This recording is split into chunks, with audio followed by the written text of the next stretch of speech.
हरिनाम संकीर्तन की जय, गोपाल की जय, राजचंद्रन भगवान की जय।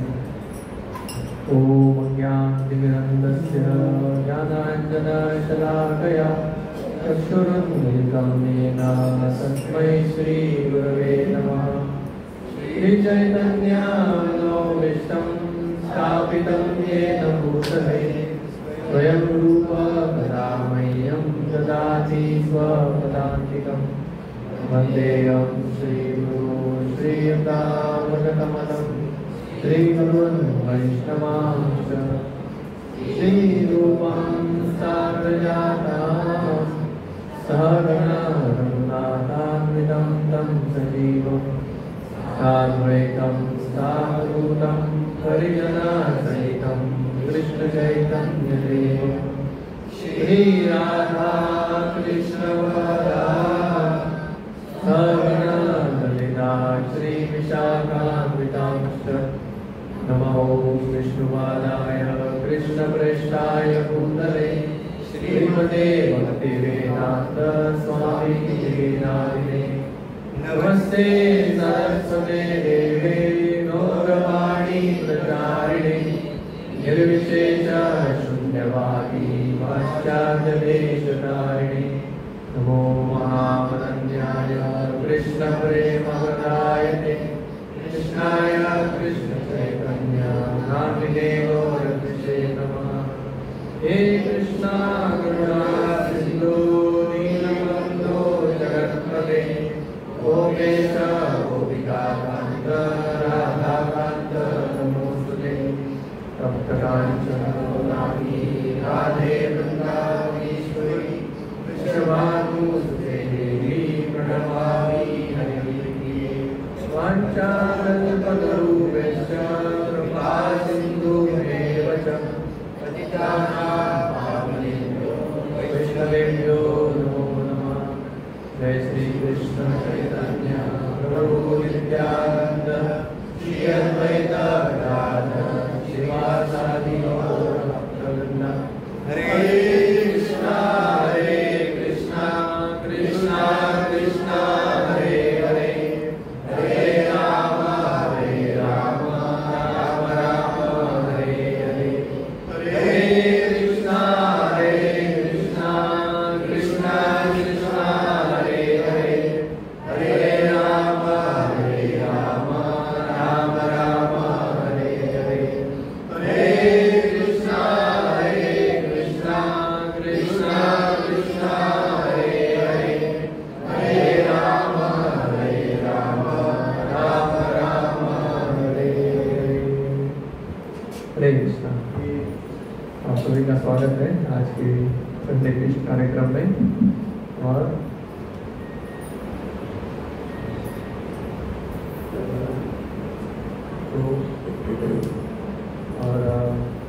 संडे कृष्ण कार्यक्रम में आप सभी अपना अनुभव समय निकाल के आए हैं भगवान का कथा श्रवण करने के लिए। आज का जो टॉपिक है वो है हमारा श्रवण करने का महत्व, भगवान की कथाओं का श्रवण क्यों करना चाहिए। तो अगर आपको पूछा जाए कि आपके मनुष्य जन्म का ध्येय क्या है, बोल तो आप सभी क्या बताएंगे? बोल अपने मन लाइफ।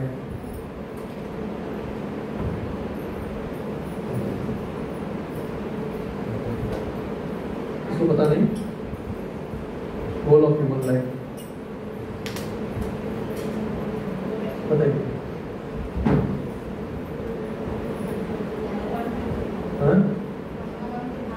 भगवान के नाम लेना। ओके, और कुछ?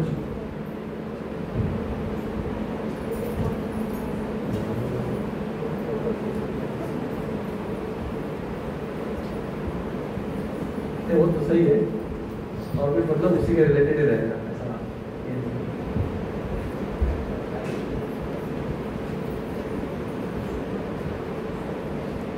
नामरुचि, कृष्ण प्रेम आणि कृष्ण प्राप्ति। नाम रुचि, कृष्ण प्रेम और कृष्ण प्राप्ति। सब कवर कर लिया। तो हम जानते हैं कृष्ण प्रेम हमारा गोल है या भगवत धाम जाना हमारा गोल है, लेकिन उससे पहले बीच में क्या आता है? और नाम रुचि, ईश्वर ने बताया नाम रुचि, क्योंकि भगवत धाम पहुंचेंगे क्या नहीं उधर जाने के बाद ही समझ में आएगा। जैसे हम आंखें खोलते हैं ना, जैसे नींद से आंखें खोलते हैं तो समझ में आता है कि हाँ मैं अपने रूम में हूँ। वैसे आप आंखें खोलेंगे तो देखेंगे मैं वृंदावन पहुंच गया, तो बाद में समझ में आएगा। लेकिन उसके बीच में पहले आपको इंडिकेशन मिल जाएगा कि आप भगवत धाम जाएंगे क्या नहीं। जैसे नाम रुचि हुआ क्या नहीं, या भागवत श्रवण में रुचि भी एक ही है, नाम रुचि और भागवत श्रवण में भी रुचि। तो इसलिए हमको भगवान का कथाओं सुनने के लिए रुचि उत्पन्न हो गया तो जानना चाहिए कि मेरा भी सही रास्ते पे जा रहा हूँ। जैसे समझो आपको इधर से बोला गया कि मापसा के लिए रास्ता कैसे जाता है, आपको भी नए व्यक्ति को बताना है, तो कैसे बताएंगे? मोरजिम से जाने के लिए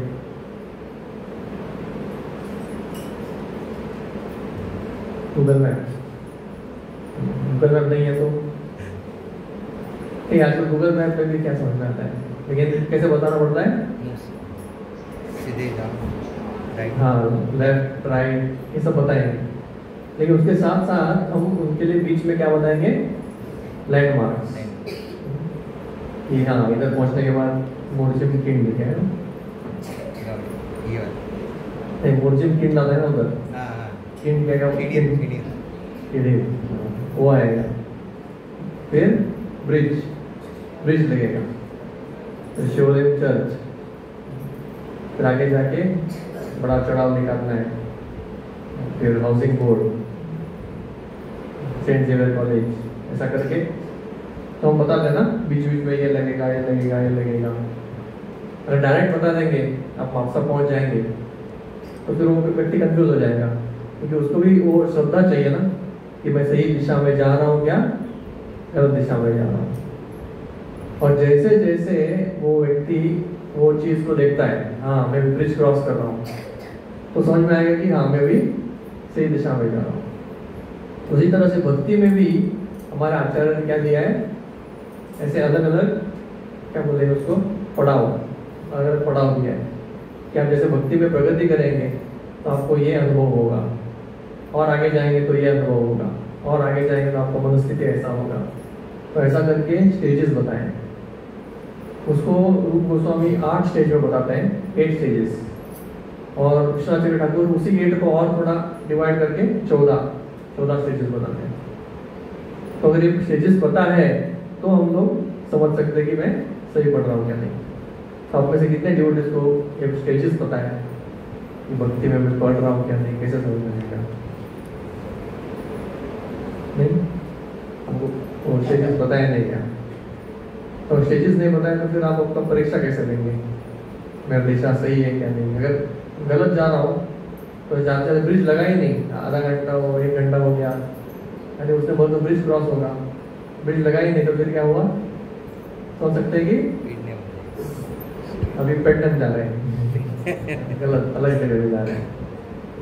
तो ऐसे ही भक्ति भी हो सकता है, और बहुत बार होता भी है कि मैं चलते रहते हैं, लेकिन वो चीज़ हम प्राप्ति नहीं करते। इसलिए सब जानना इम्पोर्टेंट है। आज हम उसका चर्चा नहीं करेंगे, उसमें से एक ही पड़ाव है नाम रुचि। तो ये सभी स्टेजेस कभी एक दिन और कभी दिन एक क्लास ले सकते हैं।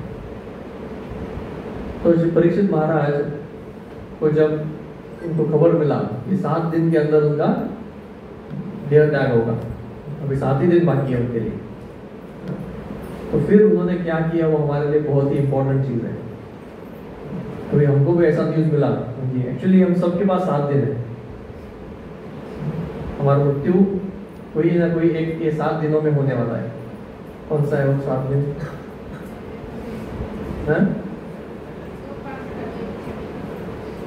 हाँ, सोमवार से रविवार, तो भी पता है। तो हमें से ये 7 दिन के अंदर ही जाना है। कौन सा? Monday, Tuesday, Wednesday, Thursday, Friday, Saturday या संडे। तो परीक्षित महाराज के लिए सौभाग्य था कि उनको पता था कि 7 दिन तो है मिनिमम, मतलब 7 दिन के बाद जा रहे हैं, 7 दिन मेरे पास है। लेकिन हमें से वो भी पता नहीं हमको, और हम मान बैठते हैं एज्यूम कि मेरे पास कितना है। आप सबने कितना एज्यूम किया है आपके पास कितना है? 30 साल एज्यूम नहीं किया होता तो फिर हम ऐसा जीते भी नहीं था ना। एज्यूम तो किया है, एज्यूम किया है, रिटायरमेंट प्लान किया है, इन्वेस्टमेंट किया है, बंगला बन रहा है, और भी बहुत कुछ किया है, जिसे समझ में आता है कि मेरा एजम्पशन है कि मेरा इतना तो है। तो इसलिए हम लोग बिंदास रहते हैं, बोलते हैं हाँ हम और 30 साल है, तब तक शुद्ध वक्त बन जाएंगे। और एक चीज़ है, ऐसा बोलते हैं कि इस दुनिया में और टाइम के साथ बहुत कुछ होता है। समय बीतने से क्या हो जाता है, काफ़ी चीज़ें होती है। समय बीतने से अपने आप बाल सफ़ेद हो जाएंगे, समय बीतने से अपने आप बहुत कुछ हो जाएगा। लेकिन समय बीतने से अपने आप एक व्यक्ति शुद्ध वक्त नहीं बनता। समय बीतने से अपने आप ये हृदय शुद्ध नहीं होता। तो समय बीतने से अपने आप ये चीज़ें नहीं होती। बाकी चीज़ें हो सकती है, कर्म भी अपने आप चेंज हो जाता है, कर्म भुगतेंगे और उसको निकाल देंगे, लेकिन शुद्ध भक्ति अपने आप नहीं होता। एक बार कटवांग महाराज करके थे, जैसे परीक्षित महाराज को सुना कि 7 दिन है, तो तुरंत उन्होंने अपना सब राज्य त्याग कर दिया, अपने बेटे को सिंहासन पे बिठाया। और फिर ऐसा नहीं कि सबको मिलूंगा मैं, वैसे रिश्तेदारों को नहीं, तुरंत तो बिना कुछ लिए अपने साथ आके बैठ गए गंगा के तट पे, और उधर उन्होंने निर्धार किया कि 7 दिन 7 रात ना खाऊंगा ना पीऊंगा, सिर्फ अभी जो भी मुझे परफेक्शन के लिए चाहिए वो मैं करूंगा। तो उनका एक ही प्रश्न था, सभी उधर जो साधु बाद में आ गए, क्यों? उन्होंने देखा कि ये महान राजा अपना अभी शरीर त्यागने वाला है, और पूरे ब्रह्मांड के ऋषि मुनि आ गए। क्योंकि परीक्षित महाराज इतने महान क्यों थे? सभी लोग जानते थे, बहुत फेमस थे वो, वर्ल्ड फेमस नहीं, वो क्या थे? यूनिवर्स, ब्रह्मांड में फेमस थे पूरा, इसलिए सत्य लोग से भी आगे लोग। क्योंकि परीक्षित महाराज किसके पोते थे? अर्जुन के पोते, और वो इसके ये थे, भगवान ने स्वयं उनको बचाया था। भगवान ने स्वयं उनको, अभिमन्यु के पुत्र थे, और स्वयं भगवान उनको गर्भ में बचाया था। और उसी के साथ साथ जो कलियुग है, कली, उसको उन्होंने हराया था। इतना पावरफुल व्यक्ति कि कली को भी हराया था। तो ये सब इंसिडेंट से लोगों को पता था कि ये परीक्षित महाराज कोई साधारण व्यक्ति नहीं, जिनको भगवान स्वयं बचाएंगे। तो इसलिए वो उनके लिए सब लोग आ गए। और परीक्षित महाराज का स्पेशली सबके लिए एक प्रश्न था कि एक व्यक्ति का धर्म क्या है, जब वो जी रहा है उसका धर्म क्या है, और जब वो मरने वाला है स्पेशली तभी क्या करना चाहिए। आजकल के लोगों को दोनों पता नहीं, कैसे जीना है पता नहीं, और कैसे मरना है वो भी पता नहीं। जैसे आने में एक वीडियो आया था, रशिया में कुछ भूकंप हुआ था, रशिया जापान उस साइड में, वो भूकंप का ऐसा हिल रहा था, तो वीडियो में सब लोग चिल्ला रहे थे, मतलब इधर भूकंप हुआ तो क्या करेंगे आप सब? क्या करेंगे? देखेंगे क्या होता है। तो लोग चिल्लाते हैं, गिरेगा गिरेगा, डर जाते हैं। तो उस समय उनको पता नहीं कैसे मरना है। चलो मर भी गए तो क्या, कैसे मरना है? भगवान का स्मरण करते हैं। आसान है, अभी समझ में आ गया कि अभी मृत्यु आ गया तो तुरंत, तो क्या हम याद क्या आएगा? वो डर से हम, हमारा मन ब्लैंक हो जाएगा, कैसे बचना है, कैसे बचना है, वो याद आएगा। लेकिन ये व्यक्ति जब एक्सेप्ट करता है कि मुझे मरना है और मुझे भी भगवान का स्मरण करना है, वो बहुत बहुत रेयर है, बहुत इम्पोर्टेंट है। ये भी सीखना चाहिए, और जीते वक्त क्या करना चाहिए वो भी सीखना चाहिए। हम जब जी रहे हैं तभी कैसे जीना है वो भी सीखना है। ये सभी हमारे ग्रंथों में, भागवतम में और भगवद गीता में। ये कोई स्कूल में पढ़ाया नहीं जाता आजकल। तो परीक्षित महाराज जब बैठे थे गंगा के तट पे, तो तभी ये आए, सुखदेव गोस्वामी अंदर आए। और सुखदेव गोस्वामी वही महाभागवत थे, और वो उन्होंने स्वीकारा कि मैं बताऊंगा। इसलिए उन्होंने उनको सबने बिठाया होता है कि आप सबसे क्वालिफाइड है। तो उन्होंने वो बैठ के कथा कराने लगे। और परीक्षित महाराज को पहले उन्होंने धीर दिया कि आप चिंता मत करो, आपके पास काफी समय है, 7 दिन बहुत भजन होते हैं। फिर परीक्षित महाराज को अपना जीवन क्या करना था, परफेक्ट करना था। परफेक्ट मतलब और एक जन्म नहीं लेना है मुझे। हमें से ऐसा तीव्रता किसको है कि मुझे भी यही जीवन में मेरा जीवन परफेक्ट करना है। ये तीव्रता हमें नहीं पाया जाता। हमको लगता है कि बहुत सारे डिवोटीज तो एक्सेप्ट कर लेते हैं, एक जीवन में नहीं होगा, लगेगा चलेगा 3 जन्म 5 जन्म ऐसे। लेकिन हम लोग इतना तीव्र नहीं है। परीक्षित महाराज बोलते मुझे भी परफेक्ट करना है, 7 दिन बाकी है, उसमें मुझे परफेक्ट करना है। तो फिर परीक्षित महाराज बोलते हैं आपके पास तो 7 दिन है, कटवांग महाराज के पास सिर्फ 1 क्षण था। हम मुहूर्त बोल सकते हैं या 20 मिनट बोलते हैं, कोई आता है वैसे 20 मिनट 40 मिनट इतना ही था, और उसमें उन्होंने अपना जीवन सफल कर दिया।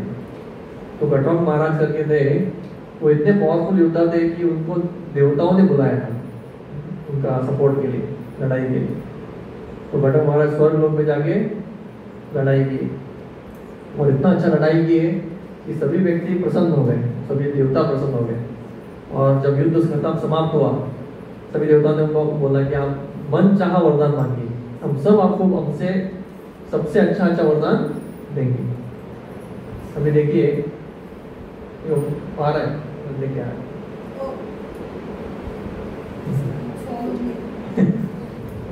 सुपर सोल देंगे, सुपर सोल आटा बड़ा शुरू ओके।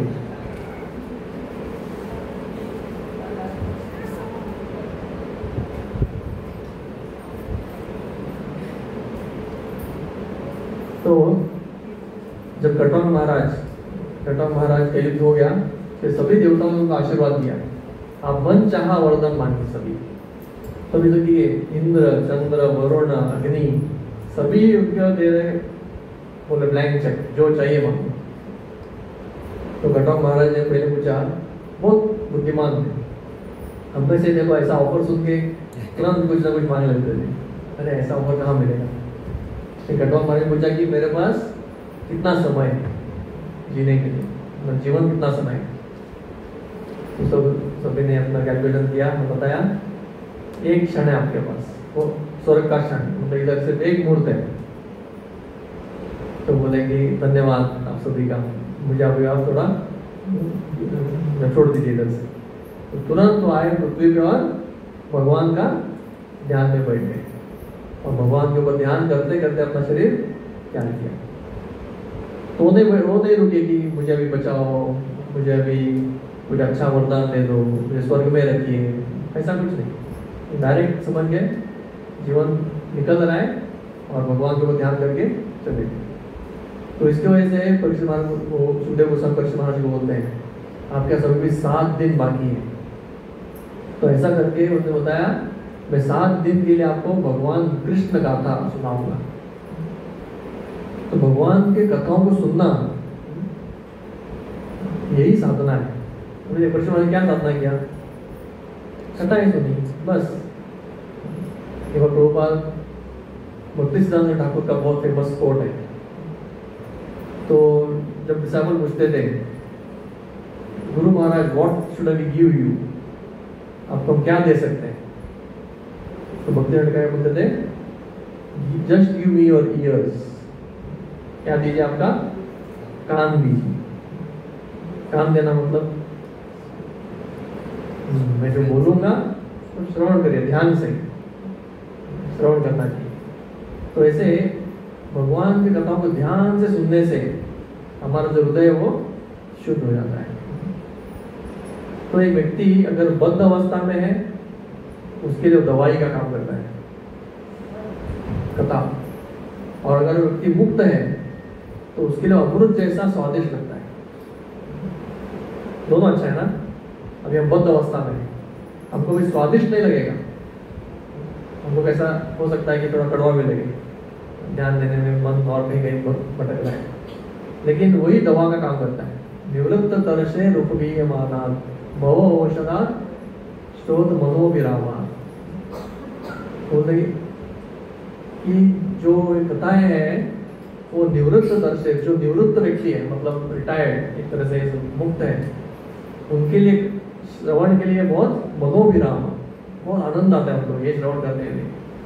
और जो व्यक्ति इस दुनिया में ये है बद्ध है, उसके लिए भव औषधा, उसका भव बंधन से छुड़ाने के लिए वो औषध है।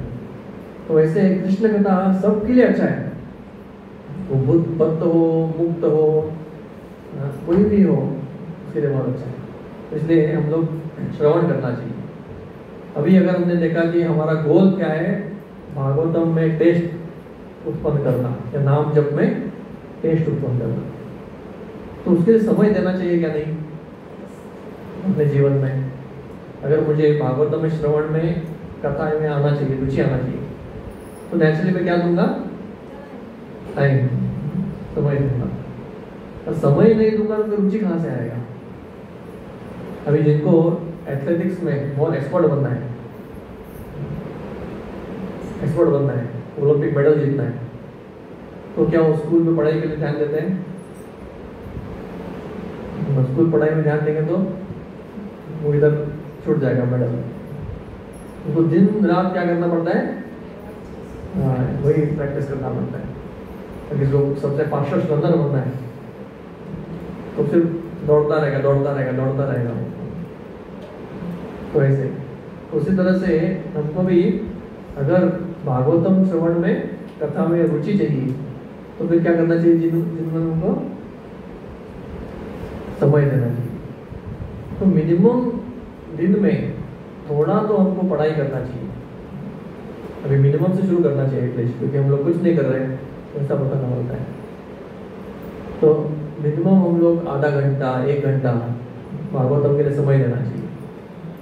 एक्चुअली भागवतम पढ़ना मतलब भगवान के साथ वार्तालाप करना है।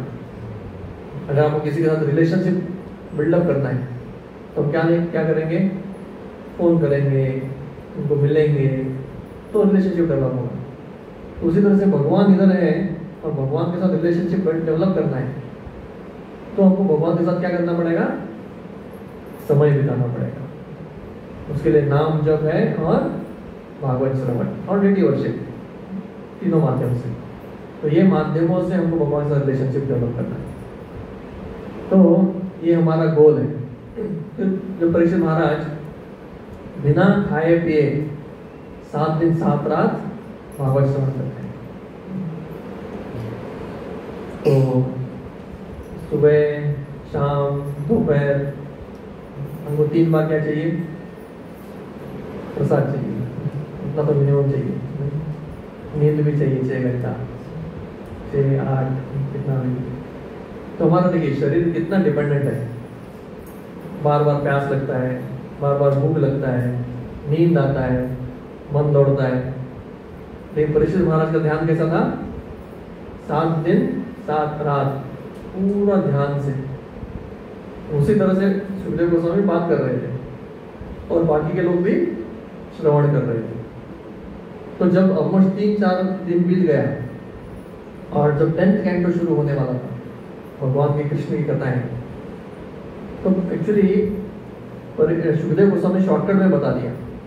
भगवान अगर आप देखेंगे 9th कैंटो के एंड में कृष्ण चरित्र पूरा खत्म हो जाता है। वो जन्म लिए बाद में, जैसे बाकी सभी अवतारों को भगवान उन्होंने ऐसे डिस्क्राइब किया था, मतलब छोटे छोटे में। तो कृष्ण का भी लीला उन्होंने क्या बताया, उन्होंने जन्म लिया, फिर उनका वृंदावन चले गए, वृंदावन में थोड़ा समय बिताया, फिर बाद में कंस को मारा, फिर पांडवों का उद्धार किया, फिर यदुकुल का शाप मिला, फिर ऐसा करके उन्होंने पूरा स्टोरी एक चैप्टर में खत्म कर दिया। तो परीक्षित महाराज वो बहुत डिस्टर्ब हो गए, बोले कि हे गुरुदेव ये क्या कर रहे हैं आप, मुझे और सुनना है, इसी के लिए तो मैं इतना 3 दिन पेशेंटली रुका था। तो बाकी सब सुना, ऐसा नहीं कि सभी अवतारों का ये नहीं, अभी तो मेन ये आ रहा है, मेन कोर्स। और वो बोलते कि भगवान कृष्ण का वो ग्लोरिफिकेशन करते हैं, इन्हीं के वजह से तो हमारा परिवार अभी जो है उसका नाम ऐसा है, भगवान की वजह से ही हमारे जो सभी दादा थे वो सभी फेमस हो गए। अर्जुन को उन्होंने युद्ध में बचाया और बहुत सारे सभी लीलाओं को बताते हैं। द्रौपदी का उन्हें चीर वस्त्र होने से बचाया और मुझे भी गर्भ में बचाया। तो ये सभी लीलाओं को आप विस्तार में बताइए, जो मैं जानता हूँ और मैं जो जानता नहीं वो सब कुछ आप मुझे बताइए। और आप चिंता मत कीजिए कि मुझे प्यास लगा होगा, भूख लगी होगी, थका हूँ, मुझे बिल्कुल थका नहीं। आपके जो अमृत वचन है, अभी कोई अमृत पीता रहेगा तो क्या थक जाएगा, अमृत पीने से तो व्यक्ति और भी ये हो जाएगा। इतना अमृतमय आपका जो वचन है वो पीने से मैं कैसे थकूंगा, आप और मुझे बताइए, ऐसा बोलने लगे। एक्चुअली भागवत श्रवण जो है इसको इस दुनिया में किसी से कंपेयर नहीं किया जा सकता। अगर कोई बोले कि अश्वमेध के जैसा है, नहीं, ये मतलब कंपेयर ही नहीं कर सकते इसको, इसका फल कौन से किसके जैसा है, ऐसा नहीं कर सकते। तो जब पूरा ये हो गया था, भागवत कथा हो गया था, तो भागवत कथा होने के बाद ऐसा बोलते कि देवताओं के लिए भागवत श्रवण बहुत रेयर है, दुर्लभ है। तो वो अपना अमृत लेके आए परीक्षित महाराज के पास, और सुखदेव गोस्वामी निकल गए थे और परीक्षित महाराज के पास मतलब थोड़ा समय वो रुके थे, अभी तक्षक आके मुझे काटेगा करके। तो देवता आए और उनके पात्र में क्या था, अमृत। और परीक्षित महाराज ने बोला अभी अमृत ले लो, आपने भागवत श्रवण किया है, अभी अमृत पी लीजिए। अमृत पीने से क्या होगा, तक्षक आने तो कुछ भी आने दो, आपको कुछ, आप मरेंगे नहीं। अच्छा ऑफर है क्या, नहीं, अभी 7 दिन श्रवण हो गया, अभी अमृत मिल रहे हो। और देवता ने बोला कि आप अमृत पी लीजिए और हमको अभी भागवत सुनाइए। तो तुरंत सब असेंबली में हल्ला बच गया, परीक्षित महाराज भी गुस्सा हो गए, बोले आप बिल्कुल क्वालिफाइड नहीं भागवत सुनने के लिए। क्यों? क्योंकि आप भागवत को क्या कर रहे हैं, कंपेयर कर रहे हैं, आप एक्सचेंज कर रहे हैं। आप बोल रहे हैं कि ये अमृत जो है वो मेरा प्राइस है भागवत सुनने के लिए। बोले आपको भागवतम का महत्व ही पता नहीं है, इस दुनिया में कोई भी भागवत श्रवण का प्राइस नहीं दे सकता, यू कैन नॉट पे। इसलिए ऐसा प्रभुपाद बार बार बोलते थे, जो एक कथावाचक है, जो प्रोफेशनल, जो बोलते हैं कि मुझे इतना फीस है, ये फीस दे दो और आपको मैं भागवत सुनाऊंगा, तो बोलते कि ये सब धंधा है, इस बिजनेस, ये कोई भागवत श्रवण नहीं होता। भागवत श्रवण के लिए इस दुनिया में कोई फीस नहीं है। ऑफकोर्स अगर किसी का दक्षिणा देना है वो अलग बात है, लेकिन ऐसा एक्सचेंज ये नहीं होता। इसलिए उन्होंने अमृत बोले कि आप अमृत अपने लिए रखो और चले जाओ इधर से। तो देवताओं को भी सुनने नहीं मिला। तो ऐसे बताया जाता है कि ये जो भागवत श्रवण है बहुत रेयर है। और फिर परीक्षित महाराज को सुनाने लगे सुखदेव गोस्वामी। तो भागवत का महिमा, ये एक अलग एक स्टोरी आता है भागवत कथा का एक महिमा के रूप में। ऐसा बोलते हैं कि तुंगभद्रा करके नदी थी, अभी भी है, सॉरी, तुंगभद्रा नदी है साउथ इंडिया में। कहाँ पे वो, आंध्रा, कर्नाटका, वैती उधर इधर श्रृंगेरी, हम्पी, ऐसा होते हुए जाती है। तो उस नदी के तट पे एक बहुत ही तेजस्वी और बहुत ही ज्ञानी ब्राह्मण रहते थे, उनका नाम था आत्मदेव। और पूरे इसमें विलेज में काफी अमीर थे, फेमस थे, लोग उनके पास आते थे अलग अलग यज्ञ कराने के लिए और कुछ कराने के लिए।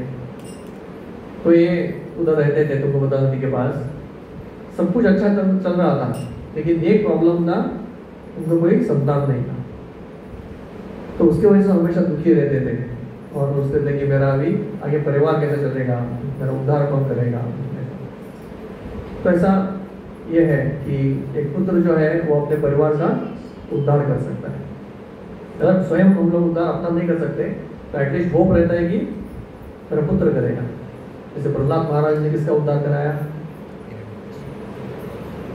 हिरण्यकशिपु। लेकिन इतना पापी व्यक्ति, लेकिन उसका भी उद्धार कराया प्रहलाद महाराज। सगर महाराज जी के जो बाकी सब चाचा थे या उनके पुत्र लगता है, उनका उद्धार किसने कराया? भगीरथ। पूरा गंगा ला के उन्होंने कराया। तो ऐसे एक योग्य पुत्र या एक बहुत क्वालिफाइड और सुशील पुत्र जो है वो अपने पिता को और अपने पूर्वजों को नरक से बचा सकता है, या उनको स्वर्ग में है तो स्वर्ग में उनका रहना बढ़ा सकता है। तो ऐसे काफ़ी सारे स्टोरीज हैं। जैसे इवन ऐसा बोला जाता है कि पांडु महाराज भी आके इनको बताए, इनको युधिष्ठिर महाराज को, कि मैं विपरीत लोक में हूँ, लेकिन मुझे अगर आप प्रमोशन देना चाहते हैं तो आप राजसूय यज्ञ कीजिए। तो आप राजसूय यज्ञ करेंगे तो मेरा प्रमोशन होगा। तो ये सब जो श्राद्ध करना, अलग अलग यज्ञ करना, अनुष्ठान करना, पितृदोष निकालना, ये सब पुत्र का कार्य रहता है। तो इसलिए आत्मदेव जो थे ये बहुत दुखी थे कि मेरा कौन करेगा, मेरा श्राद्ध कौन करेगा, मेरा आगे का, मेरे पूर्वजों का कौन नहीं करेगा, क्योंकि ये सब कनेक्टेड रहता है ना। तो फिर ये जो ये थे, ऑफकोर्स अगर योग्य पुत्र नहीं मिला तो उल्टा भी हो सकता है, तो नरक में भी लेके जा सकते हैं। तो कलयुग में ये सब, इससे कुछ इतना ये नहीं है, बहुत सारे लोगों को संस्कार नहीं है। तो ये आत्मदेव जो थे वो ऐसा चिंतित थे, और उनकी जो पत्नी थी वो पूरा उनकी विपरीत, ब्राह्मण परिवार में जन्म ली थी लेकिन संस्कार से पूरा खराब, आलसी थी, घर के कार्यों में उसका कुछ मन नहीं लगता था, और हमेशा मतलब घर को साफ नहीं रखना, नहाना धोना अच्छी तरह से नहीं, कपड़े गंदे पहनना, भगवान का पूजा नहीं करना, और घर के बाहर सजाना नहीं, और फिर सिर्फ लोगों से चुगली करना, मतलब ग्राम में कथा। तो ये उसका रुचि था। उसके दोस्त लोग आते थे और किटी पार्टी तो ऐसा उनका जीवन चल रहा था। आजकल तो देखने को बहुत मिलता है, मतलब अगर सही तरह से ट्रेनिंग नहीं हुआ तो शादी के बाद क्या करना है वो ट्रेनिंग नहीं मिलता। आप अभी प्रोफेसर है, आप कॉलेज में पढ़ाते हैं क्या? सबको शादी तो करना है, ये शादी करके क्या करना है, वो प्रश्न को कोई उत्तर ही नहीं देता आजकल। क्या बहुत सारे लोगों को पता नहीं है। वो जो भी अपने माता पिता को थोड़ा देख के सीख लेते हैं वो सीख जाते हैं, लेकिन आजकल क्या होता है, वो भी जॉब पे चले जाते हैं या बोलने से सीख, मतलब ज़्यादा समय तो स्कूल में बिताते हैं, तो उनको पता नहीं कि क्या करना है। और माता पिता भी गलती करते हैं, वो क्या करते हैं, इसको अच्छा पढ़ने दो, घर का काम मत करो, सिर्फ पढ़ते रहो, और घर का काम कौन करेंगे? मैं हूँ। तो माता पिता करते हैं, वो तो उनका अच्छा विचार अच्छा है कि चलो मैं मेरे इसको बर्थडे को बच्चों को क्या करूँगा, समय दूंगा पढ़ाई के लिए। लेकिन आगे जाके क्या हो जाता है, उनको आदत पड़ जाता है, मैं सिर्फ पढ़ाई, मैं सिर्फ नौकरी, घर का जो बर्तन तो हाथ नहीं लगाना है, उसके लिए कोई नौकरानी चाहिए, पोछा मुझे नहीं मारना है, और मुझे who is responsible? Parents. हाँ. Parents should be. So should take new education system. Yeah. तो झाड़ू मारना आता नहीं, कुकिंग आता नहीं, अभी कौन करेगा ये सब? खाना तो है ही, घर में भी रहना है, साफ घर में रहना है, और अच्छी तरह से बाथरूम क्लीन रखना है, ये कौन करेगा? यूएस में पता है किसका सैलरी ज़्यादा है? इंजीनियर से ज़्यादा, Toilet cleaning. Maid servant. Yeah. आप अभी बैचलर इन कॉमर्स करेंगे, 15,000 का अकाउंटेंट बनेंगे, और एक बेबी कीपर का कितना है, या इसका कितना है, नर्स का? 3,500 an hour. In India, No, not India. I'm talking I'm about thinking of India also the same. Not that expensive, but India जो बेबी कीपर है, आप इधर GMC में जाइए, 25,000 लेते हैं, 25,000। सिर्फ थोड़ा कपड़ा चेंज करो, पेशेंट को खिलाओ, एक महीने का 25,000। उतना ये भी नहीं कमाते, कभी कभी अकाउंटेंट भी नहीं कमाता। तो अभी पढ़ाई करके क्या किसका कितना फायदा हुआ। तो आगे और ऐसे होने वाला है। ये जो हम बोलते हैं सो कॉल्ड जॉब, एक्चुअली ये सब डेली स्टोर्स रहना ही चाहिए। सुबह उठ के खाना बनाना, ये तो आजकल सब मोबाइल मिल गया, और मोबाइल में दिन भर वो रील्स देखते रहो, और बाद में अपने घर में इसको बुलाओ, नौकरानी को बुलाओ, और उसके लिए लोन लो, टेंशन लो, सब कुछ लो, और वहाँ पे झगड़ा भी होता है। नौकरानी आने के बाद तो झगड़ा होगा ही, और उसका खाना खाने से उसका बच्चा तो और भी ये हो जाएगा, बिगड़ जाएगा। तो ऐसा करके इसको अर्जुन क्या बोलते थे, वर्ण संकर, मतलब वर्ण की जो ड्यूटीज है वो धीरे धीरे करके लुप्त हो जाते हैं, और उससे पूरा सामाजिक ढांचा जो है बिगड़ जाता है। जैसे अमेरिका में अभी भी 18 साल के बाद कोई रहता नहीं साथ में। मेरे पर्सनल एक्सपीरियंस है, एक हमारे डिवोटी की माँ थी अमेरिका, उसको एक बार पूछा कि आपका बेटा किधर है, मुझे क्या पता क्या कर रहा है, किसके साथ है। कभी कभी उनका शादी भी हो जाता है, पता नहीं चलता माता पिता को कि उनका शादी हो जाता है, उनको क्या बताना है, ऑलमोस्ट कट ऑफ निकल हो जाता है। तो आप अपना देख लो, आप अपना देख लो, अच्छा जीवन है। उनको लगता है फ्री, पूरा फ्रीडम हो गया, इतना फ्री हो जाते हैं कि पूरा कोई प्रेम दिखाने के लिए है ही नहीं। फिर काउंसलर के पास जाते हैं और साइकियाट्रिस्ट जाते हैं, गोली देते हैं। तो ये सभी चीज़ क्यों बता रहा था कि हाँ ये स्त्री का स्वभाव है। आत्मदेव की जो पत्नी थी वो ऐसे स्वभाव की थी, तो ना ही कोई सामाजिक इसमें ये नहीं था। तो ये सब पढ़ाना चाहिए एक्चुअली, इवन बच्चों एज अ मेल को भी अपना रिस्पॉन्सिबिलिटी पता रहना चाहिए, और फीमेल या माता जी को भी अपना स्वयं बनाना चाहिए। फिर वो दोनों एक तरह से साथ में अच्छे तरह से रह सकते हैं। तो आत्मदेव दुखी तो थे, लेकिन ये इससे कुछ सहयोग नहीं मिलता था वो पत्नी से, और वो रुके थे कब बेटा होगा, बच्चा होगा। फिर एक दिन क्या हुआ, आत्मदेव थे वो नाटे हो गए, मतलब फेडअप हो गए। तो ऐसे ही थोड़ा दुखी मन से वो जंगल चले गए। तो जाता हूँ एकांत में थोड़ा, तो ऐसा गए तो एकांत में उधर एक नदी के तट पे बैठे थे, और उधर बैठ के सोच रहे थे अपना जीवन के बारे में। पत्नी भी ऐसे मिली, बच्चे भी नहीं है, आगे का फ्यूचर क्या है, वेदों का पाठ तो आता है, अच्छा नाम है, लेकिन क्या फायदा। तो ऐसा बैठ के मायूस होकर बैठे थे। फिर उधर एक सन्यासी है, और सन्यासी भी बैठे नदी के तट पे अपना थोड़ा पूजा कर रहे थे, पानी पिया। तो ये देख रहे थे कि सन्यासी को बहुत तेजस्वी लग रहे थे। तो आत्मदेव और सन्यासी ने भी इनको देखा, ये तो दुखी लग रहे हैं। तो आत्मदेव गए, उनका चरण पकड़ लिया और रोने लगे, और ऐसा रोने लगे क्योंकि उनका भी दया प्राप्त करना है। तो सन्यासी को बोलने लगे, सन्यासी ने पूछा बेटा क्या हो गया, बताओ क्यों इतना दुखी हो। तो मेरा पुत्र नहीं है, बहुत दुखी हूँ, क्या करूँ, मेरे जीवन में कुछ सुखी नहीं है। बोले पुत्र क्यों चाहिए तुमको, उससे क्या मिलने वाला है, सन्यास ले लो। वैसे देखो ना, अजामिल का क्या फायदा हुआ, मतलब पुत्र मिला भी तो बहुत कष्ट भी होता है, तो बहुत सारा कष्ट भी है। जिस दिन तरह तो महाराज को भी पुत्र मिला, आखिर में क्या फायदा हुआ उसका। तो बोले अगर पुत्र से ऐसा कुछ, ऐसा नहीं कि आपका जीवन पुत्र से सफल होता है, अपना जीवन भी आप क्या कर सकते हैं, खुद से सफल कर सकते हैं। आपको किसी पर निर्भर होने की जरूरत नहीं है। ये भी सच्चाई है।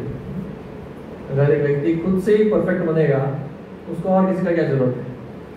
तो ये उन्होंने संन्यास में बताया। बोले नहीं नहीं नहीं, मेरा मन में वो नहीं चल रहा है, मैं तो आसक्त हूँ, मैं ग्रस्त हूँ, आप जैसा नहीं सोच सकता, आप मुझे दीजिए, पुत्र चाहिए मुझे, आप बताइए मुझे पुत्र होगा क्या।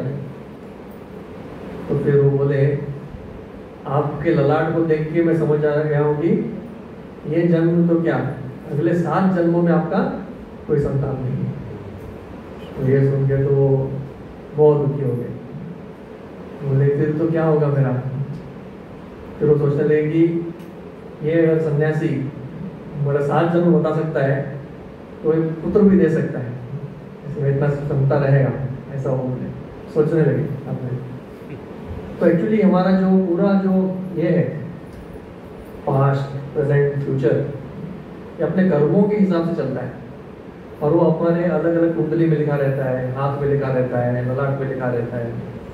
ऐसे जैसे ऐसा बोलते हैं, अगर इतने हम लोग मनुष्य हो के इतना छोटे से चिप जो है आजकल आता है ना, पेन ड्राइव और ये सब छोटे छोटे चीज़ों पे इतना डेटा रख सकते हैं, 64 GB।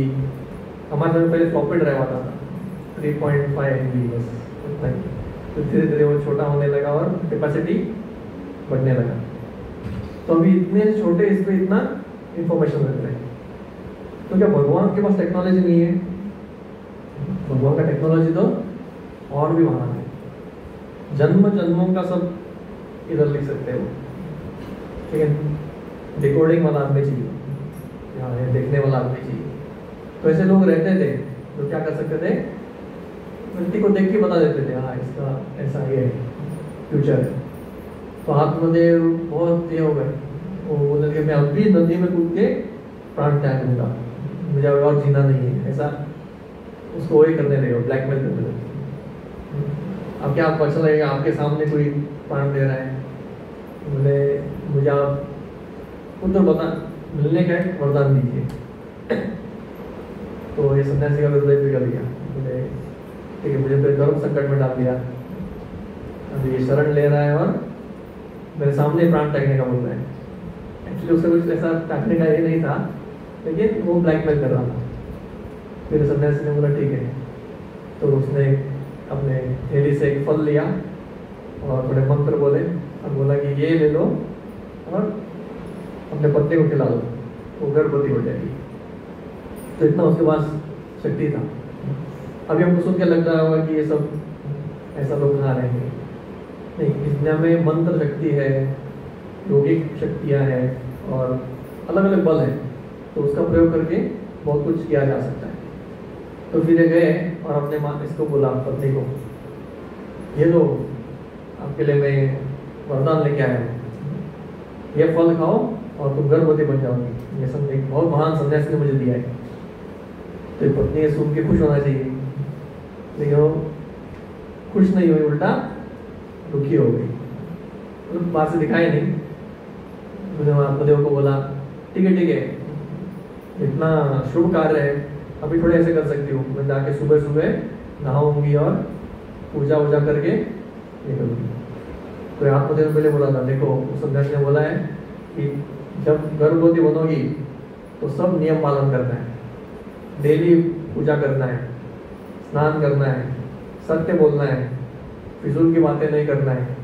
तो ऐसा उसने बताया। तो उसको चिंता था, अरे बेटा अच्छा होना चाहिए ना।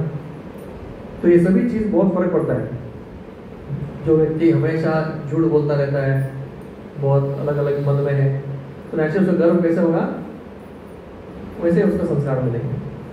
दो चीज़ें होती है, ये दोनों ऐसा है। एक चीज़ है कि वैसे आत्मा उधर आकर्षित होता है जहाँ पे उसको ऐसा वातावरण मिले। जैसे समझो एक महान भक्त है और वो भक्त को अगला जीवन उसको चाहिए मतलब उसको परफेक्ट नहीं हुआ, अगला जीवन लेना है उसको, तो कौन सा फैमिली ढूंढेगा? वो भक्ति फैमिली ढूंढेगा। वो सोचेगा अरे मुझे ऐसा एनवायरनमेंट चाहिए जहाँ पे मुझे भक्ति करने को मिले। वो थोड़ी जन्म मिलेगा इराक में, उधर क्या करेगा वो जन्म में। तो ऐसे ही आत्माएं जो है, अलग अलग आत्मा अपने कर्म के हिसाब से ऐसे फैमिलीज ढूंढते हैं, या वो कर्म के हिसाब से वो जो देवता है उसको डालते हैं। तो अच्छे परिवार में अच्छे लोग आएंगे अगर वैसे संस्कार कल्टिवेट करेंगे। और फिर जब वो आता है गर्भ में, उसके बाद भी उसके ऊपर संस्कार का फर्क पड़ता है। उस समय माँ क्या खा रही है, माँ क्या सुनती है, माँ क्या विचार कर रही है, एनवायरनमेंट कैसा है, उसके माता पिता रिश्तेदार क्या कर रहे हैं, उस समय मन दुखाना नहीं चाहिए, ऐसे बहुत कुछ नियम रहता है। तो ये सब आत्मदेव ने उसको बताया ये स्त्री पहले सोचने लगी, अरे इतना झंझट, कौन इतना झंझट लेगा, एक तो मैं मोटी हो जाऊंगी, फिगर बिगड़ जाएगा। आजकल का थोड़ा ये भी रहता है ना, क्या बोलते हैं, बहुत सारे जो मॉडल फिल्म एक्टर हो तो कब वो कहाँ, उनको वही चिंता रहता है ज़्यादा, फिगर बिगड़ जाएगा। तो ऐसा करके Food supplement. No by carrying a baby, Huh? The pregnancy. Yeah, yeah. तो वैसे तो इसलिए ये भी ऐसी मॉडर्न औरत थी, वो सोचने लगे कि नहीं ये सब नहीं, ये सबको झंझट नहीं बोल लेना है। और बाद में बोले इतना सब नियम पालन करो, इतना कष्ट झेलो, और उसके बाद लेबर पेन, उसने भी सुना था कि बहुत कष्ट होता है, तो ये वो सुना था उसने, वो बोले इतना लेबर पेन, और उसके बाद जब बच्चा होगा तो उसका ध्यान रखना कोई आसान चीज़ है। जब छोटा सा रहता है तो कितना टाइम, कितना घंटे का ड्यूटी रहता है माता का, 6 घंटे का ड्यूटी, 24 आवर्स। बच्चे को 24 घंटा देना पड़ता है, वो सोएगा तभी वहाँ सो सकती है, ऐसा नहीं कि मैं सो जाऊंगी। और तो पूरा जो बहुत रिस्पॉन्सिबल जॉब है, एक्चुअली बहुत सारे लोग बोलते हैं कि अरे हाउस वाइफ में क्या है, क्या रिस्पॉन्सिबिलिटी है। एक्चुअली इसलिए माताओं को बोला जाता था कि आप ये केयर लीजिए, ये डिपार्टमेंट बहुत इंपॉर्टेंट है, इससे क्या होगा, अच्छे संतान होंगे, उनको समय दे सकते हैं, उनका ध्यान रख सकते हैं। अभी उनका डेवलपमेंट मतलब क्या, बच्चे का सिर्फ वो बड़ा हो रहा है वो डेवलपमेंट है। एक बच्चा सिर्फ क्या बोलते हैं उसको, बढ़ रहा है, मतलब हाइट में बढ़ रहा है, उसका संस्कार बढ़ना चाहिए, बुद्धि बढ़ना चाहिए, सेहत बढ़ना चाहिए। आजकल सेहत का भी बहुत ये होता है, तो सब कुछ ओवरऑल डेवलपमेंट के लिए समय देना पड़ता है। तो ये बोलने लगे कौन दूध पिलाएगा उसको, ये सब कौन झंझट लेगा। तो ऐसा वो सोच रही थी। आप मुझे तो कहे थे, उसने अपने बहन को बुलाया और बताया प्रॉब्लम सब। वो बहन भी ऐसे ही थी। तो बहन का एडवाइस क्या था, वो बोलेगी देखो आप चिंता मत करो, आप ये जो फल है वो फेंक दो, गाय को खिला दो, मैं ऑलरेडी गर्भवती हूँ, मैं मेरा बच्चा तुमको दूंगी, तुम्हें गर्भवती होने का जरूरत है। और नाटक करो गर्भवती होने का, और अपने पति के पास मत जाओ, उसको छूने मत दो, उसको समझ में नहीं है। मुझे आप जब मेरा बच्चा होगा मैं तुमको दूंगी, और फिर बताओ कि अरे मेरा गर्भपात हो गया, बच्चा हुआ ही नहीं और दूध भी नहीं है, नहीं गर्भपात हो गया मेरा, मैं बोलूँगी और मेरा बच्चा तुमको दे दूँगी।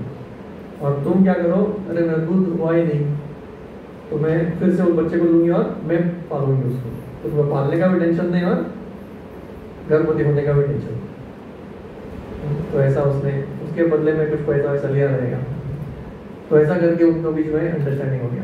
ये बहुत खुश हो गया, अरे और कितना अच्छा आइडिया है, तो किसी को पता नहीं चला। और ये जो फल है उन्होंने गौशाला में फेंक दिया, गाय को खिला दिया। तो क्या हो गया, वो फल खाने से गाय गर्भवती हो गई, जो तो उसमें शक्ति है। तो गाय गर्भवती हो गई और इधर ये नाटक कर रही है, और उसकी बहन जो है वो एक्चुअल में गर्भवती है। तो ऐसा करके समय बीता, ये नाटक करते हुए जा रही थी। फिर जब 9 महीने बाद जब उसका बहन का बच्चा हुआ, तो इसने उसको दे दिया, और सब पूरे गांव में पहले क्या इसका बच्चा हो गया। और फिर इसने बोला कि उसको पालने के लिए उसको दे दिया, उसका दूध है उसको पालने दो। तो ऐसा करके अपना हाथ से इसने हाथ साफ कर लिया कि हाँ। लेकिन थोड़े दिनों बाद ये जो गाय है उसने बच्चा दिया, लेकिन ऐसे अचंभित चीज था, ये गाय का बच्चा क्या होना चाहिए, गाय रहना चाहिए, लेकिन एक आदमी का पुत्र पैदा हुआ, क्योंकि फल में इतना शक्ति था।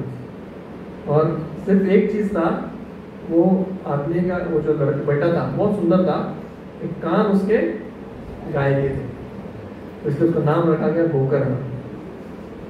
तो गोकर्ण उसका नाम था, बहुत सुंदर सुशील अच्छा बेटा था। तो ये तो आत्मदेव बहुत खुश हो गया, वाह 2 बच्चे मिल गए, मतलब एक तो उसका था और एक वो आशीर्वाद से मिला हुआ गाय का बच्चा।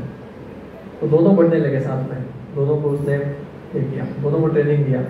ये जो गोकर्ण था वो इतना सुशील था, इतना बुद्धिमान था, बहुत जल्दी जल्दी वो वेदों को सीखना शुरू किया, संस्कृत सीखने लगा, बहुत विद्वान होने लगा। और ये जो दूसरा था, जो मौसी, उसका बेटा जो था, वो इतना बदमाश था, वो कुछ नहीं सुनता था किसी का, सिर्फ गलत चीज़ों में उसका मन लगता था। तो आत्मदेव फ्रस्ट्रेट हो गए, पहले तो नहीं था इसलिए फ्रस्ट्रेट हो गए, अभी उसका देख के फ्रस्ट्रेट हो गए। बार बार आके थोड़ा बड़ा होने के बाद सिर्फ पैसा मांगता था और मस्ती करने के लिए, और पैसा नहीं दिया तो झगड़ा करता। तो आत्मदेव ने चुप में संन्यास ले लिया, बताए रहने दो, मेरा पुत्र ऐसा हो गया, छोड़ के चला दो। वो चला गया जंगल में। और अभी इसकी माँ जो थी उसका नाम था धुंधुबी, नहीं पुत्र का नाम था धुंधुबी, उसका नाम था धुंधुली।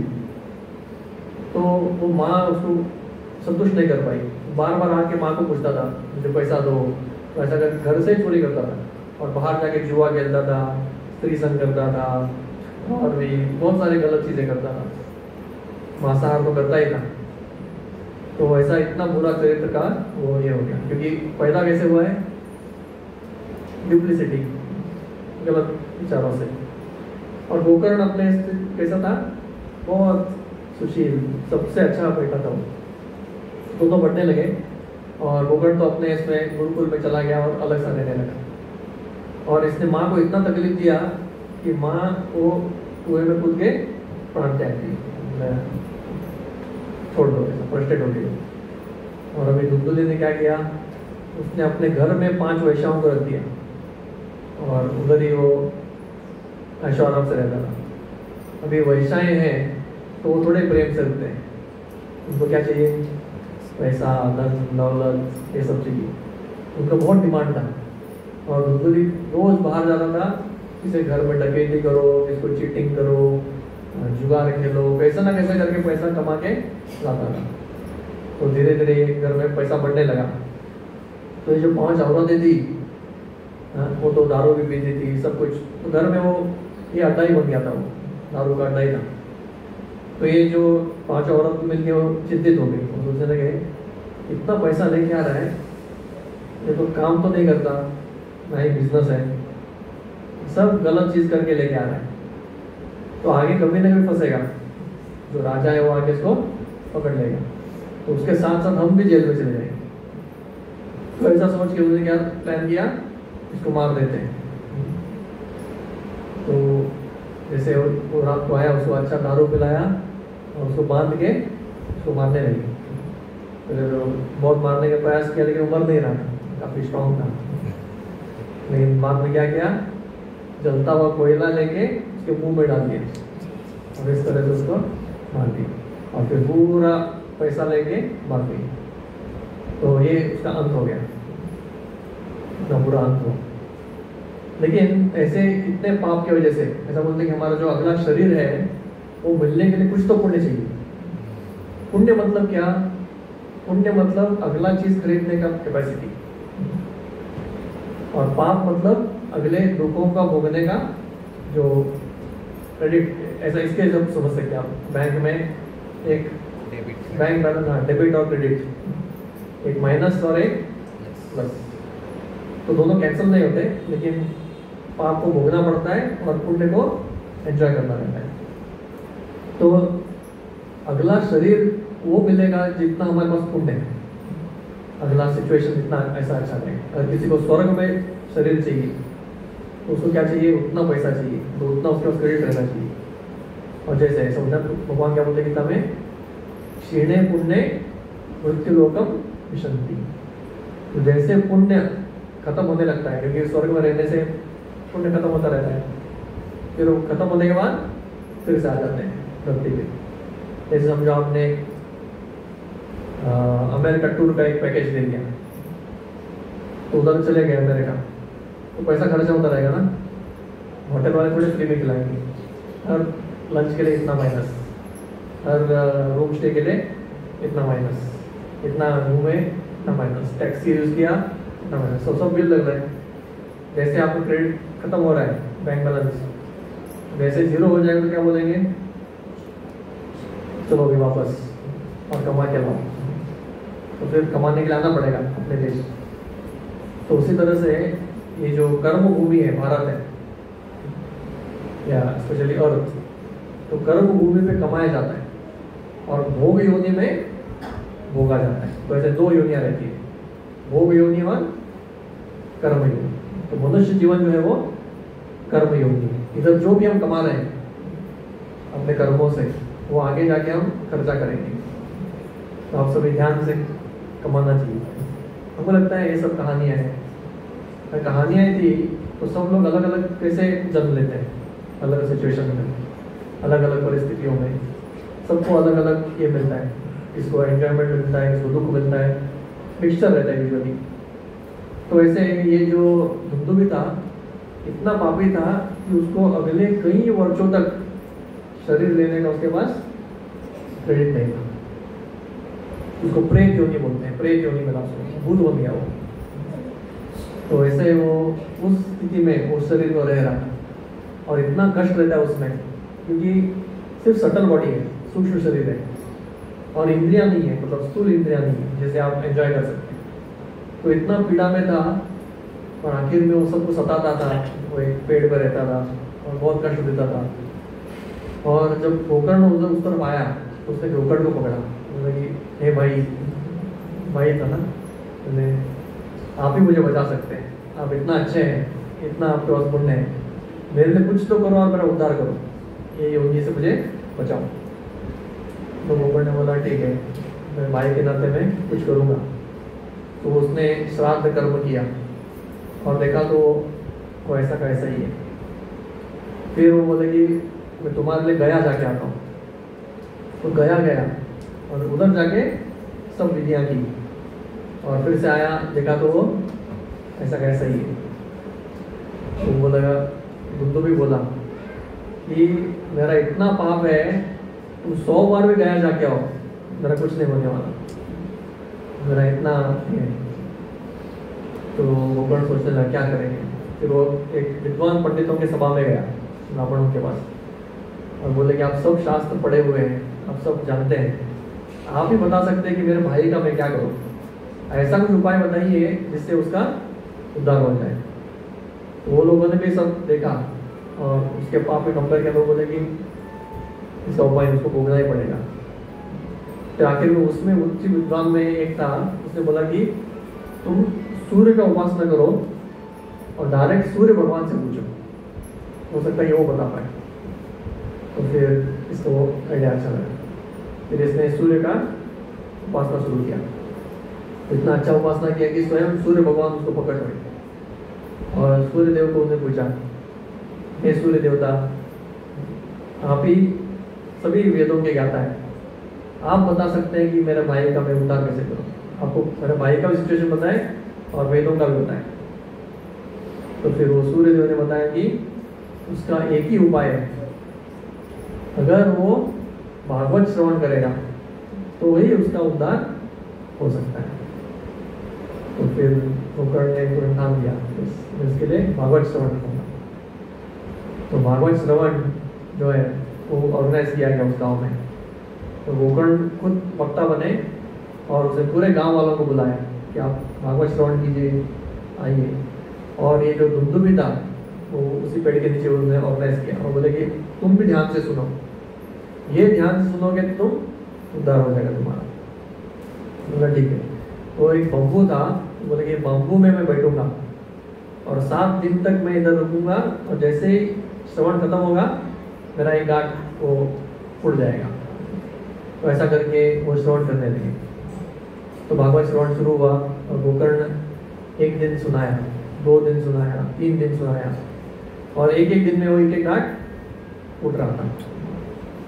और आखिरी दिन जब गोकर्ण ने 7वें दिन भागवत श्रवण संपन्न किया तो उसी दिन सबके सामने वैकुंठ का विमान आया उधर और वैकुंठ के वासियों ने आके वो इसको धुंधुबी को ऊपर चढ़ाया। बोले कि आप क्वालिफाइड इसके लिए है वैकुंठ जाने के लिए।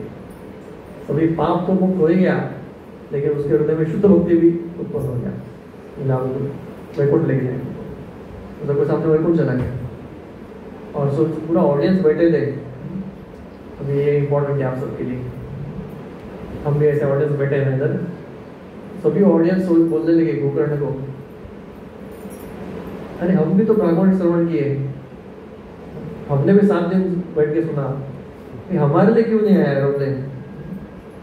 वो एरोप्लेन आया वो सब इसको लेके गए, तो हमारे क्यों फायदा नहीं हुआ? तो कारण क्या था? सभी ने सुना ना, सबको तो वैकुंठ विमान होना चाहिए, सबको लेके जाना चाहिए था।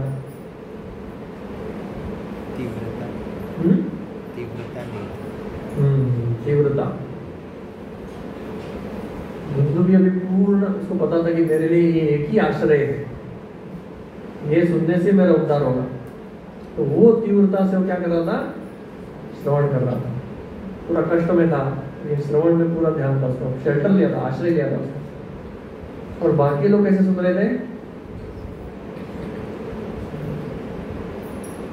चलो अच्छा कार्य है, बैठ के सुनेंगे, तो ऐसा उनका कैजुअल मूड था, वैसे सुनने के लिए सुन रहे थे, तो कोई आश्रय नहीं लिया था, इसलिए ये हुआ।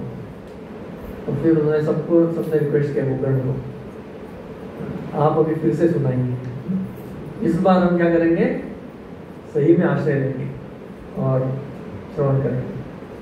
तो गोकर्ण ने फिर से कथा किया, और इस बार क्या हुआ? सभी जो ऑडियंस में थे गोकर्ण के साथ, सबके लिए वो वैकुंठ विमान आया और चले गए।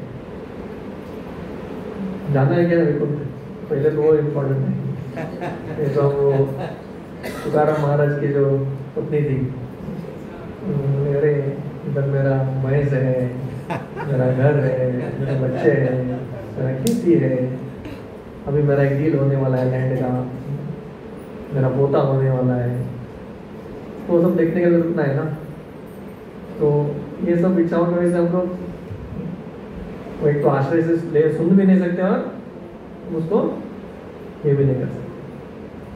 तो उसी के रिलेटेड एक हमको ये लगता है ना कि ये बहुत पुराना काल में हुआ था, रिसेंट अभी बताते हैं भागवत श्रवण का, ये भक्तिवंत ठाकुर के पुस्तक में आता है, स्वयं भक्तिवंत ठाकुर ने किया वो चमत्कार। तो भक्तिवंत ठाकुर प्रचार काल में घूमते थे अलग अलग गाँव में, तो एक बार यूजुअली अपने बच्चों को लेके घूमते थे, ललित प्रसाद, विमल प्रसाद, तो अपने बच्चों को लेके गए थे गांव में, और उनका कथा होने वाला था वो गांव में, तो लेट हो गया, लेट उनको जैसे कथा खत्म होते होते लेट हो गया, तो बोले कि हम वापस नहीं जाएंगे, इसी गांव में रुकेंगे, हमारे लिए एक रहने का जगह बताइए, कोई मंदिर है क्या बताइए। तो किसने उनको बताया कि इधर एक मंदिर है, आप उधर रह सकते हैं। तो क्या था, वो भक्तिवंत ठाकुर उस मंदिर में रुके रात को, और सुबह उठे, सब बाकी गांव वाले आए सुबह, और उनको पूछा, थोड़े गांव वाले जो उधर थे उन्होंने पूछा कि आप कहाँ रुके थे रात को? मुझे कोई बताया वो मंदिर में रुकना है। नहीं, वो मंदिर में रुके आप? हाँ। अरे वो मंदिर में तो सबसे भयंकर ब्रह्म राक्षस रहता है, तो मंदिर ही हॉन्टेड था,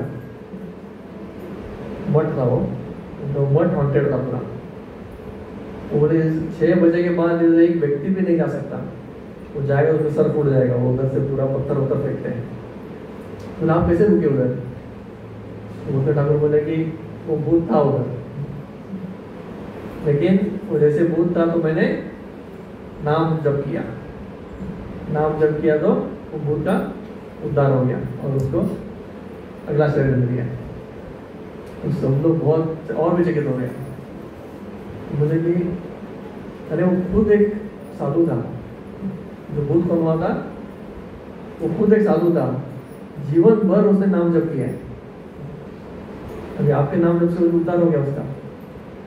तो भक्ति ठाकुर बोला हाँ, बोले उसका नाम जप अलग है और ये नाम जप अलग है। वो नाम जप जो करता था ऑफेंसिव था, मतलब गलत भावना से करता था, लोगों को थकता था, लेकिन शुद्ध नाम से व्यक्ति उद्धार हो सकता है। तो ये सभी जो है बहुत ही आसान है, एक्चुअली नाम जप से, भागवत श्रवण से व्यक्ति का उद्धार हो जाता है। जैसे प्रभुपाद इधर गए थे लंदन में, लंदन में जॉर्ज हैरिसन का एक बहुत बड़ा ब्लॉक है स्टेट, अभी भी वो इसको को दिया उन्होंने, तो एक बहुत फेमस सिंगर थे। तो यूजुअली जो भी बड़े बड़े बंगले रहते हैं ना, बड़े बंगले या बड़ा प्लॉट, वो हॉन्टेड रहते हैं। क्यों बताएं क्यों हॉन्टेड रहते हैं? जितना बड़ा बंगला उतना हॉन्टेड होने का चांसेस ज़्यादा।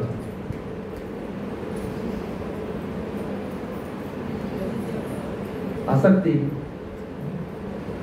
की वजह से हम जितना आसक्त रहेंगे वो चीज़ को, तो उधर छोड़ना नहीं चाहता। उधर रहूँ मैं, इधर रहूँगा मैं, भोगता हूँ इधर का, किसी को और इसको यूज़ करने नहीं दूंगा, ऐसा करके वो उधर रह जाते हैं। तो इसलिए ज़्यादा भी हम लोग इधर प्रॉपर्टी नहीं बनाना चाहिए। इधर एक प्रॉपर्टी, उधर एक प्रॉपर्टी, ये वो बंगला, फिर वो ये सब देखने के लिए इधर रखना पड़ता है। हाँ, ये सब मेरा है। तो ऐसे ये जॉर्ज हैरिसन का जो स्टेट है, जो प्रभुपाद मॉर्निंग वॉक गए थे वो स्टेट में, तो प्रभुपाद ने एक जगह पे गए तो बोला दिस प्लेस इज हॉन्टेड, ये जगह क्या है?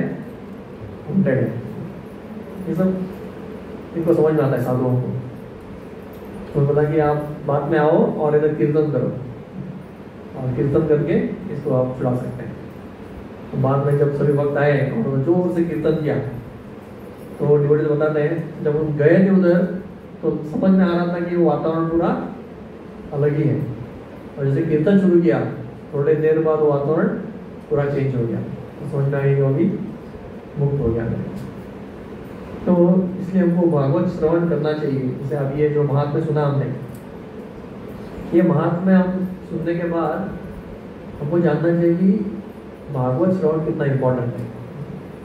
डायरेक्ट भगवत नाम लेके जा सकते हैं हम, लेकिन हमारा प्रॉब्लम क्या है, हम श्रवण भी करते हैं तो अच्छी तरह से नहीं करते।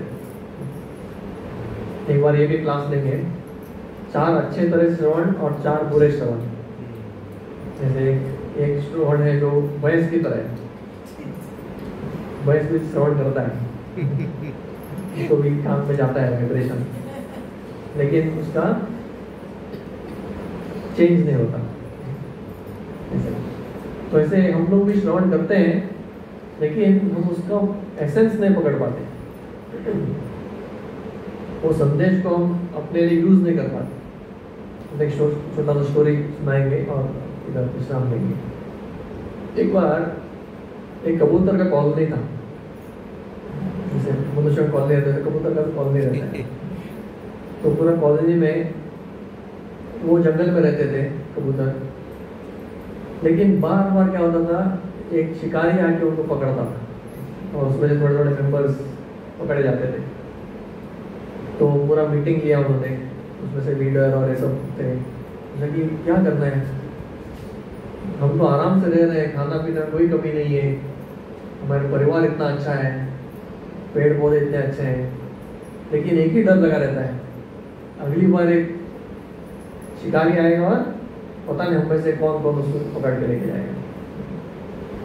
तो आप सोचिए, डर है क्या? नहीं, पता नहीं कब आएगा शिकारी और लेके जाएगा। तो मुझे कुछ तो कोई करना चाहिए ताकि हमें डर हमारे हृदय से निकल जाए। एक ही नेगेटिव पॉइंट है हमारे जीवन में। तो उसमें से कबूतर बोला, बाजू में एक आश्रम है साधु का, उधर जाके उनको पूछेंगे, वो जरूर बताएंगे हमको।